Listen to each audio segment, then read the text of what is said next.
You're all set. All right, thank you, Dr. Plaag. I want to thank everybody else for coming out today and supporting the opening of our exhibit. It means a lot to Adelia and myself and all of the Digital Watauga team for coming out, so thank you guys. So when Adelia and I first discovered that we were going to create an exhibit based on tourism in the high country, we both had the same exact thought. Fantastic. So how do we tell a story that's been told and retold so many times in a new and exciting way? So scrolling through seamlessly endless pictures, pages of pictures and descriptions, and finding many of your basic tourism images, the idea actually came to Adelia first. Showcased in our introductory panel in the back, as well as right here centered in the exhibit, is a picture of a chef, Richard Kane. It's taken in 1980. The image displays him smiling and stirring a pot in a restaurant, probably within the Sheraton Hotel. This simple picture gave Adelia the idea that flourished into the exhibit that's around you today. What if we show the tourism industry of the high country not through what visitors see, but what they might not always see? Why don't we tell the story through the eyes of the workers, the performers, and the pioneers who shaped all of these places?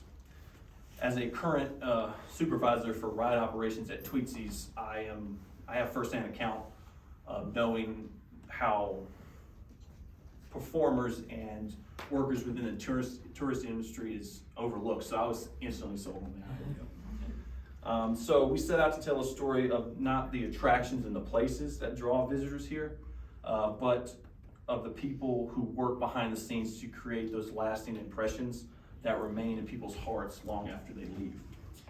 So in 1949, Watauga County celebrated a centennial.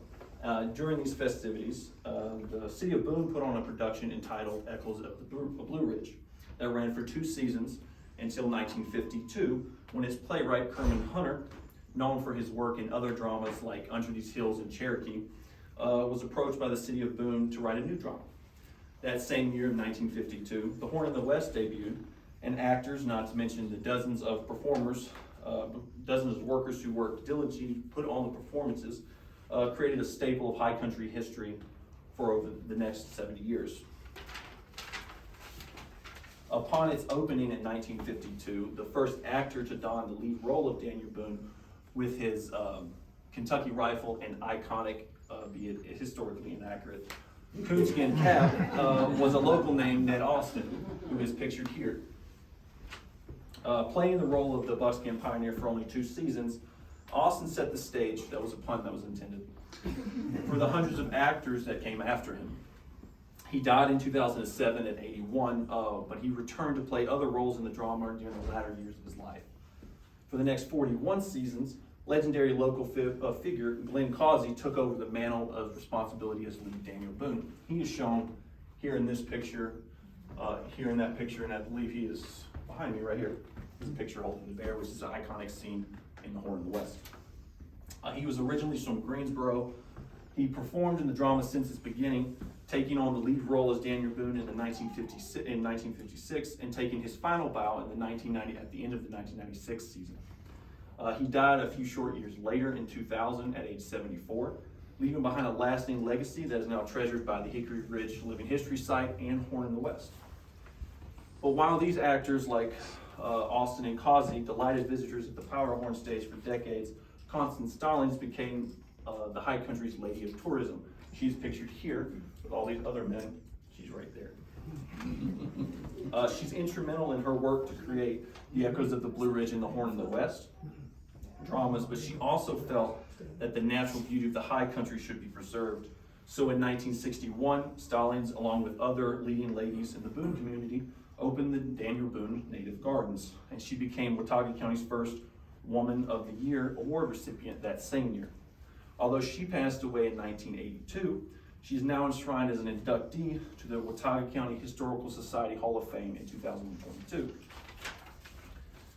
Atop the scenic views of Grandfather Mountain, another tourism pioneer stands tall. So after he inherited the mountain from his grandfather, Hugh Morton never considered himself its owner, merely its caretaker. And one of his greatest passions included photography, and upon his passing in 2006, approximately 500 images were transferred into the collections of the Grandfather Mountain Trust. Although we could not find any pictures of him personally in our collection, Hugh, the adventurous photographer that he was, took thousands of photos of the high country's beauty, its local atmosphere, and the tourism industry. Images of the Blowing Rock, the Daniel Boone wagon train, and Grandfather Mountain now hang around the exhibit hall showcasing his work. Down the mountain to the east, the whistles of the number 12 Tweetsie train and the number 190 Yukon Queen can be heard piercing the valley, made possible by Grover Robinson Jr. In 1956, Robinson, a native of Blowing Rock, purchased the rights to Tweetsies for only $1. And in 1957, the iconic number 12 train began her runs through the mountains. Joined in 1960 by the number 190 train, the park evolved into North Carolina's first theme park, becoming the most prominent tourism stops in the high country over the next 67 years. And while unfortunately we don't have any identifiable photos of Robinson within our Robbins within our collection, we did have another fixture of Tweetsie's history. Fred Kirby, pictured here at the top, and was an actor and singer from Charlotte, and he became a Tweetsie legend. Known for his singing cowboy routine, Kirby delighted children and adults of all ages with his singing and performances as the Tweetsie Sheriff for many years. Though many don't really know, we at Tweetsie still celebrate his birthday every year on July the 19th. So while these forerunners of tourism responsible for founding so many of these popular attractions and tourism landmarks are now sentimentally ingrained within the high country, unknown names through the generations continue to provide the lasting effect. What's Tweetsie train without the engineers to run the train, the cowboys to put on the showdown at the Wild West Fort, and the Can-Can girls to put on their noontime performances at the Cantina. Joining these Tweetsie employees, as well as the Horn and the West performers, are countless others. We have ski instructors, caddies, servers, and laborers all dot the walls around the exhibit hall around you. Of course, images of famous attractions, hotels, and landmarks accompany them.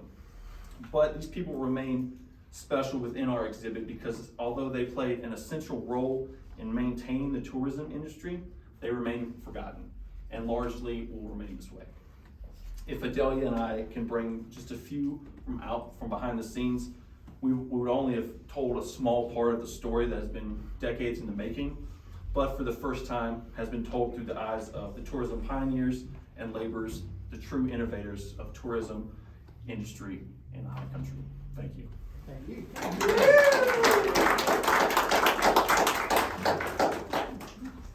So, as Gramm gave a bunch of details on the people that you can see pictured on these walls, I'd like to sort of expand that a little bit. So I'm going to talk about a few of our favorite photos. One of my favorite photos is on that wall over there. It's a picture of Bass Lake. What I really like about that photo is not just because Bass Lake has quite a bit of sentimental value to me, it's also because Bass Lake is man-made. It was built at the behest of Moses Cone and Bertha Cone. And as well, it was sort of, made into part of this massive estate that is the Moses Cone Memorial Park now. So there's that.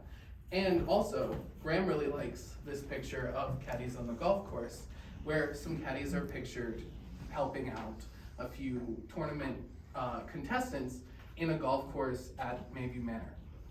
So what I find most interesting about these pictures is not just that, there's this great beauty of Watauga County, which is a very beautiful place, but also that the lake was made. It was dug and created. It was dammed. It was, the bridges were built, and it was planted, and the trail was made. Similarly, the golf course, the grass was cut, the bushes were trimmed, the golf clubs were made, the people were fed, stuff like that. And in that way, I think that segues into my favorite picture, which is the Blowing Rock Appearance Advisory Commission, which is a picture of two women who were essentially tasked with making Blowing Rock streets gorgeous. So they are seen planting bulbs of flowers on the side of the road. So what I find most interesting about this is that this is a sort of glimpse into how much the beauty of Watauga County is not just innate, it's made.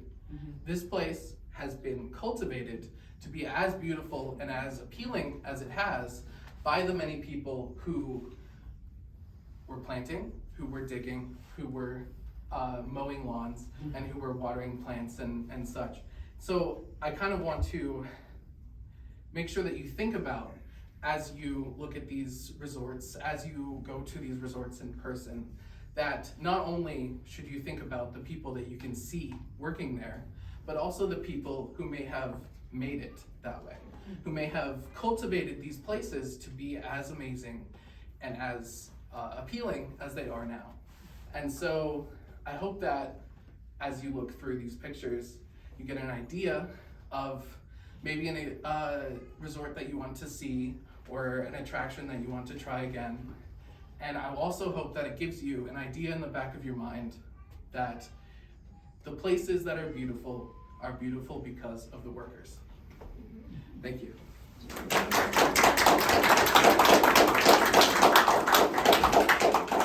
So Adelia and Gramm are happy to take questions that you might have about the exhibit.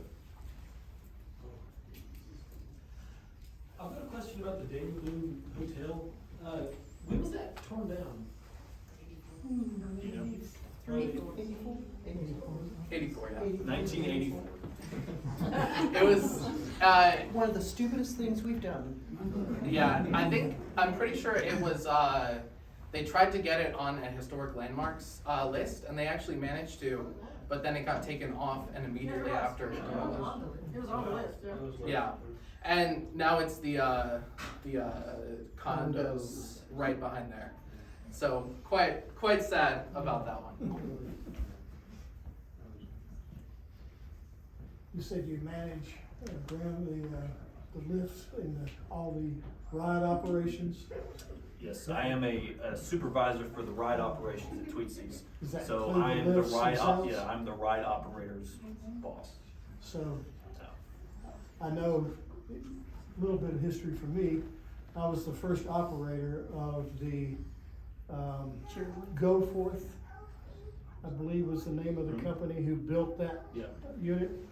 And so my job was to ride up and back the first thing in the morning to make sure it was safe I for do me to that. put the people on. I do that every morning as well.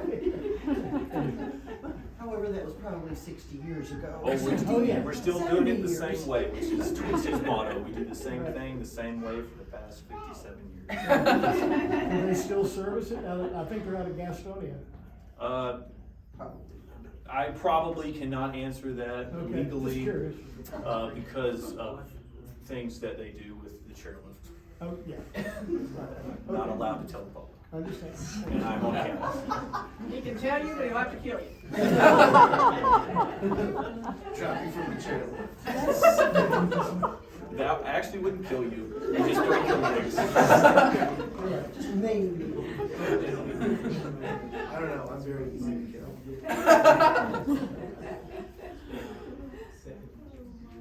All right, well, thank you, everybody. Appreciate all being here today. Thank you guys. All right. Thank you all. Yeah.